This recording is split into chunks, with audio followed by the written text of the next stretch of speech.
میرے نبی نے فرمایا مسجد میں، کہا کہ یہ جو دروازہ ہے نا، اس سے ایک جنتی آنے والا ہے۔ تو لوگوں نے دیکھا ایک مدینے کے مقامی آدمی، ذرا بوڑھے، وہ مسجد میں اندر آئے، داڑھی میں وضو کا پانی، ہاتھ میں جوتا، نماز میں شریک ہو گئے۔ اگلے دن آپ کی محفل تھی تو آپ نے فرمایا یہ جو سامنے دروازہ ہے اس سے ایک جنتی آ رہا ہے۔ تو سیم وہی آدمی اسی حالت میں انٹر ہوئے۔ اگلے دن ہوا تو آپ نے کہا اس دروازے سے جنتی آنے والا ہے، ٹھیک وہی آدمی اسی حالت میں انٹر۔ اس مجمع میں ایک صحابی بیٹھے ہیں، ان کا نام ہے عبداللہ بن عمرو۔ یہ 1,24,000 صحابہ میں ان کی ایک اسپیشلٹی ہے کہ یہ سب سے زیادہ عبادت کرتے تھے، سب سے اتنی عبادت کسی نے نہیں کی۔ ساری رات نفل پڑھتے تھے، سارے دن کا روزہ رکھتے تھے، اور دن رات میں ایک قرآن ختم کرتے تھے۔ اب ان کو خیال آیا کہ یہ بابا جی مجھ سے بھی زیادہ عبادت کرتے ہیں، جو ان کو یوں ڈائریکٹ جنت کی بشارت ملی اور مجھے نہیں ملی، تو میں دیکھتا ہوں یہ کون سی عبادت کرتے۔ تو ان کے پاس پہنچ گئے، چاچا کوئی تھوڑا والد صاحب کی ناراضگی ہے، دور رہنا چاہتا ہوں، 2-3 دن ٹھہر جاؤں آپ کے پاس؟ ہاں ہاں بیٹا آ جاؤ آ جاؤ آ جاؤ۔ اب عشاء کی نماز کے فوراً بعد انہوں نے چادر اوپر لی اور چادر میں یوں سوراخ کیا اور یوں لیٹ کے دیکھنے لگے کہ اب یہ بزرگ کیا کرتے ہیں۔ بزرگ تشریف لائے، سرانے پہ سر رکھا، اللہم بسمک اموت و احیا، سونے کی دعا پڑھی، اور تھوڑی دیر بعد خراٹے تھے۔ وہ بڑے حیران ہوئے، بھئی میرا تو خیال ہے یہ ساری رات سجدہ کرے گا۔ اب وہ دیکھ رہے ہیں ابھی اٹھے گا ابھی اٹھے گا ابھی اٹھے گا۔ پھر انہوں نے کپڑا اتار دیا، ابھی سویا ہوا ہے۔ وہ فجر کی اذان پہ اٹھے اور ان کا دماغ چکر کھا گیا، بھئی اے کی بڑی تہجد دے 2 نفل بھی نہیں تو جنت دی بشارت 3 دن کٹھی۔ انہوں نے کہا کل دیکھوں گا، کل شاید کچھ اور کریں۔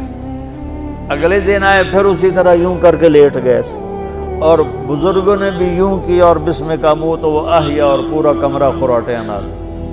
وہ پھر پریشان، یہ کب اٹھے گا کب اٹھے گا؟ فجر کی اذان پہ اٹھے تو اور ان کی حیرت بڑھ گئی، چلو ایک رات اور صحیح۔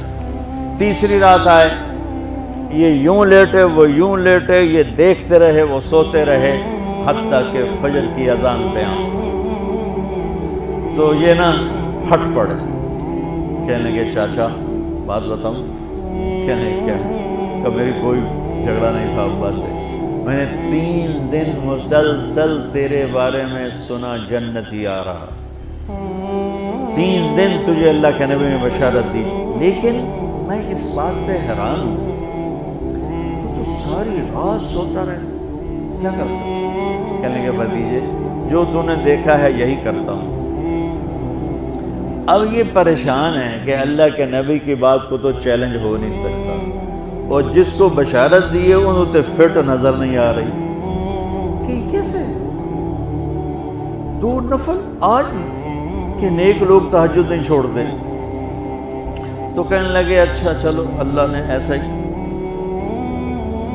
اللہ کی مرضی، اللہ کے نبی کی مرضی۔ یہ 4 قدم چلے تو آپ سننا، کہا بھتیجے ادھر آگے۔ کہنے لگے اب تو میں اصلی بات بتاؤں، اب تو میں اندر کی بات بتاؤں؟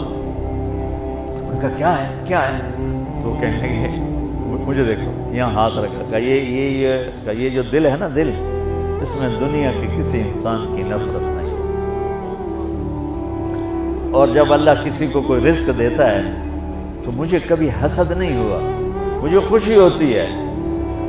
تو ان کی جو باڈی لینگویج تھی نا، حیرت میں ڈوب گئے۔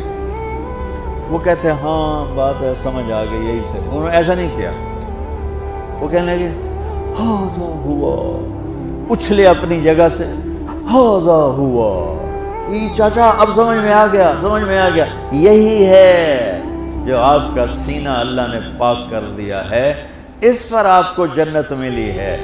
یہ صرف تہجد تے نفلاں تے ان سوکھی نہیں لبدی، یہ جو آپ کا سینہ پاک ہے۔